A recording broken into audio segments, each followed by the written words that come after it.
When I was younger, I used to wonder how it was possible that we would all be so comfortable living life without conclusive proof of the afterlife. I imagined that man would use his millions of dollars to fund research, not about our origins, but about what happens when we die, because that would answer all our questions. But now I know why. Science would much rather look in the wrong place and create the illusion of success, because it's easier to pretend that you know how man came to life billions of years ago than to admit that that knowledge will never bring a dead man back to life, that death is unnatural in and of itself, an act of God. Imagine 7 billion humans, each with 85 billion neurons and 10 trillion synapses and wires. If all humanity ceased to think for a moment and let their minds go blank, would there be a glitch in the timeline? A gap recorded in the matrix? Does the universe come with an infinite hard drive? Who keeps the world's memory uncorrupted? How does the sky remember that its job is to be lit by the stars? And how does the sun remember to rise up in the morning? What happens the moments after they pass? Where is the future kept? Does tomorrow wait somewhere in line, anxiously waiting for its turn to come?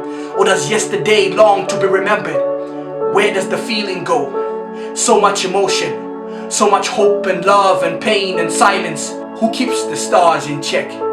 How do they remember not to come too close and burn me to ashes? Such ferocious beasts. How do they remember to keep it beautiful? Do they know where they come from? Can they trace back their lineage to a great-grandfather? Do they ever wonder why they exist? Do they know who made them? Where do the things we forget go? Does Mufasa start another chapter? Is it just in Simba's memory? Are our lives a reality? Are we just an elaborate allegory? Are we in the cockpit mid-flight inside an infinite conspiracy? Does it matter if matter has memory? Is the inanimate alive? Does it think?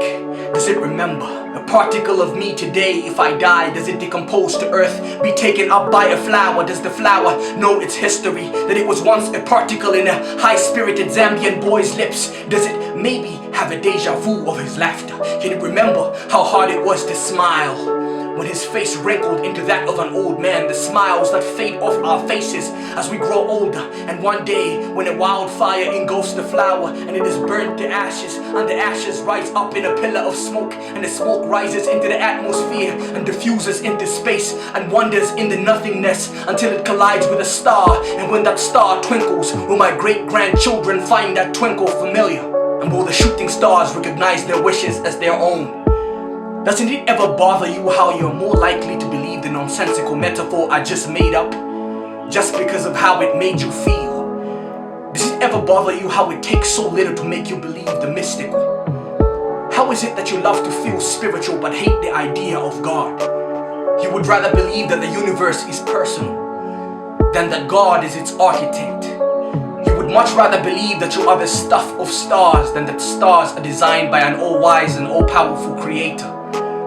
How is it that you never question astrophysical assertions of the origins of the world, but think the Bible is too simple to be truth? Where does the time go?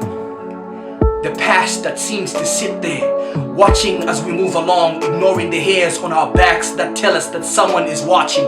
Our passion, our snaps to deep poems. If this stage is a NASA base, these words are verbal spacecraft, then buckle up.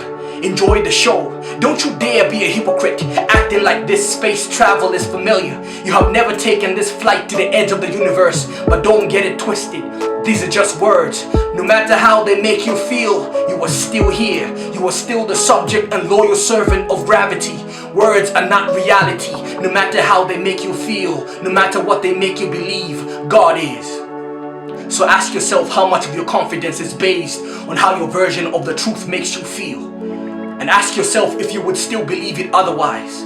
Do you think eternity has a home in the universe or somewhere else? How do you live with yourself knowing that your death is inevitable? Knowing that there is a very high possibility that your version of the afterlife is a synergy of bad movies and foreign fairy tales? Let's cut the small talk. Our minds are capable of far much more. So let's pretend we are both being completely honest. That we can both admit that death is definitely an unwelcome visitor.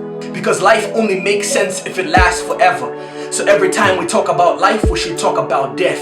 And now that we are all agreed, that we are all biased, that since we both can't prove our origins empirically without exercising faith in the means, I can share what I believe. In the beginning, God.